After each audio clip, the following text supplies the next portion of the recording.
तो अगर आप एक फ्रीलांसर हैं, गिग वर्कर हैं या अपना कुछ काम करते हैं, तो एक बात तो पक्की है, आपकी इनकम किसी रोलर कोस्टर से कम नहीं है ना? आज हम इसी उतार चढ़ाव को मैनेज करने और फाइनेंशियल लाइफ में एक स्टेबिलिटी लाने के तरीकों पर बात करने वाले हैं। क्या आपके साथ भी ऐसा होता है? एक महीना एकदम सेलिब्रेशन वाला लगता है, पूरी दुनिया ही खरीद लेंगे, और अगले ही महीने survival mode on, EMI, rent, सबकी टेंशन शुरू। अगर ये कहानी जानी पहचानी लग रही है तो यकीन मानिए आप अकेले नहीं हैं। चलिए इस चीज को समझने के लिए मिलते हैं प्रिया से। प्रिया अहमदाबाद में एक फ्रीलांस ग्राफिक डिजाइनर है। टैलेंट की कोई कमी नहीं है, पर फाइनेंस हमेशा डामाडोल। पिछले महीने उसने कमाए पूरे 85,000 रुपए और इस महीने सिर्फ 22,000। और हाँ, रेंट 5 दिन में देना है। अब देखिए, जब किसी की इनकम का ग्राफ ऐसा हो, एकदम ज़िग-ज़ैग, ऊपर नीचे, कोई पैटर्न ही नहीं, तो जो पारंपरिक बजटिंग होती है ना, वो यहाँ आकर फेल हो जाती है।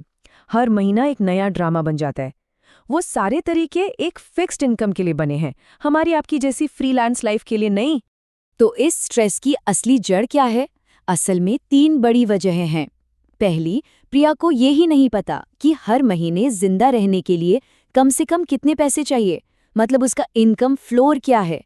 दूसरी, अच्छे महीनों से पैसा बचाने का कोई सिस्टम ही नहीं है, कोई बफर नहीं। और तीसरी और सबसे बड़ी गलती, बिजनेस का पैसा और घर का पैसा सब एक ही खिचड़ी बना हुआ है। और इन्हीं गलतियों की वजह से ना प्रिया एक ऐसे चक्र में फंस जाती है जो कभी खत्म ही नहीं होता। हम इसे कहते हैं फीस्ट और फैमिन साइकिल, यानी कभी दावत तो कभी अकाल। चलिए देखते हैं ये काम कैसे करता है। देखिए, होता क्या है, एक बड़ा प्रोजेक्ट हाथ लगता है, खूब पैसा आता है, तो हम सब हीरो बन जाते हैं। बड़े बड़े खर्चे शुरू। फिर आता है सूखा महीना, कोई काम नहीं, और फिर शुरू होता है स्ट्रेस। अब इस घबराहट में क्या होता है, कोई भी छोटा मोटा प्रोजेक्ट कम पैसों में उठा लिया जाता है और फिर ये साइकिल वापस शुरू हो जाती है। याद है ना, पिछले महीने प्रिया ने 85,000 रुपीज कमाए थे। उस महीने तो लगा होगा कि बस अब लाइफ सेट है। लेकिन उस महीने उसने खर्च कर दिए पूरे 78,000 रुपए। अब जब इस महीने सिर्फ 22,000 रुपए आए और उसके फिक्स्ड खर्चे ही 18,000 के थे, तो हाथ में बचा क्या, सिर्फ 4,000 रुपए। और नतीजा, क्रेडिट कार्ड स्वाइप करना पड़ा। तो यहाँ पर सबसे जरूरी बात समझिए, असली प्रॉब्लम कम इनकम वाले महीने नहीं है। असली प्रॉब्लम ये है कि ज्यादा इनकम वाले महीनों में कभी एक बफर ही नहीं बनाया गया। तो इसका सोल्यूशन क्या है? इसका सोल्यूशन है एक स्मार्ट बफर सिस्टम। इसे अपनी फाइनेंशियल लाइफ का वाटर टैंक समझ लीजिए। कॉन्सेप्ट बहुत ही सिंपल है।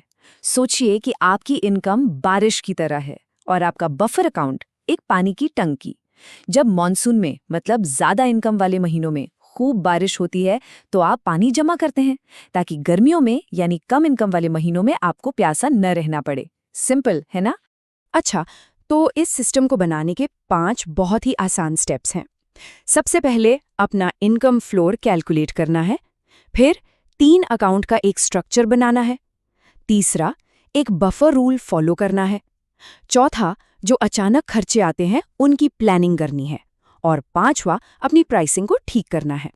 ठीक है, तो पहला स्टेप, अपना इनकम फ्लोर जानना, मतलब हर महीने की न्यूनतम जरूरत क्या है।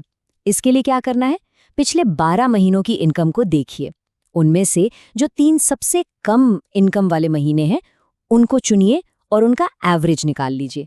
बस यही है आपका सर्वाइवल नंबर, आपकी असली बेसलाइन। ठीक है, अब जब इनकम फ्लोर पता चल गया है, तो इस सिस्टम को चलाने के लिए हमें एक खास फाइनेंशियल स्ट्रक्चर की जरूरत पड़ेगी, जिसे हम कहते हैं 3 अकाउंट सिस्टम।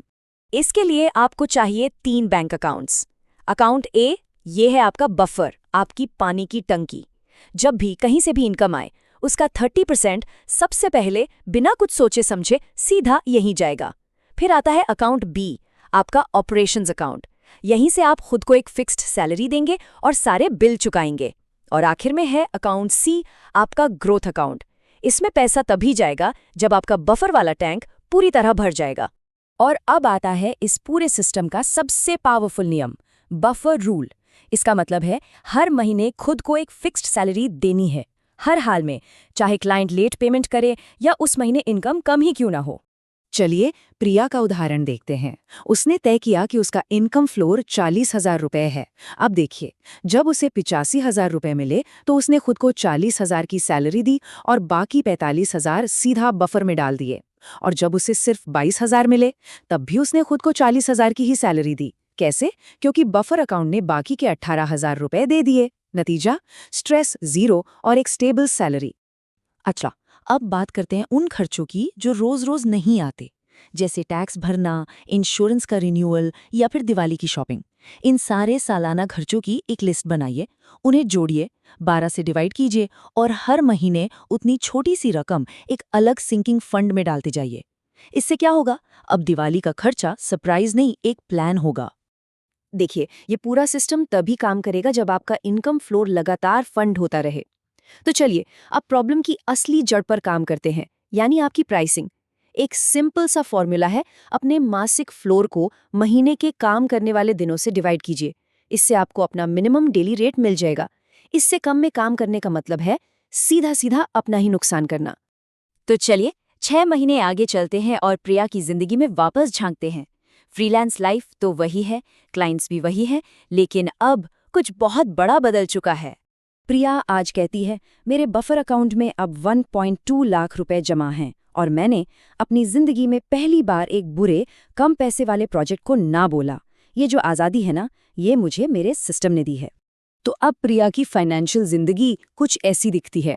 एक फिक्स्ड कंसिस्टेंट सैलरी, एक बफर जो लगातार बढ़ रहा है, ग्रोथ इन्वेस्टमेंट्स जो अब शुरू हो चुकी हैं और सबसे ज़रूरी फाइनेंशियल चिंता जो लगातार सिकुड़ रही है।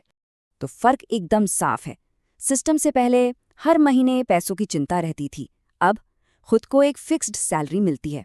पहले जब भी ज्यादा पैसा आता था वो तुरंत खर्च हो जाता था, अब उसे सिस्टम से बचाया जाता है। पहले सारे फैसले घबराहट और पैनिक में लिए जाते थे, अब वही फैसले पूरे कॉन्फिडेंस और स्ट्रैटेजी के साथ लिए जाते हैं। तो याद रखिए, फाइनेंशियल शांति का फाइनल इक्वेशन बहुत सीधा है। जब आपकी इरेगुलर इनकम में एक स्मार्ट बफर सिस्टम जुड़ जाता है तो नतीजा होता है फाइनेंशियल स्टेबिलिटी। यकीन मानिए, ये सिस्टम सिर्फ आपकी कमाई नहीं, आपके जीने का तरीका बदल सकता है।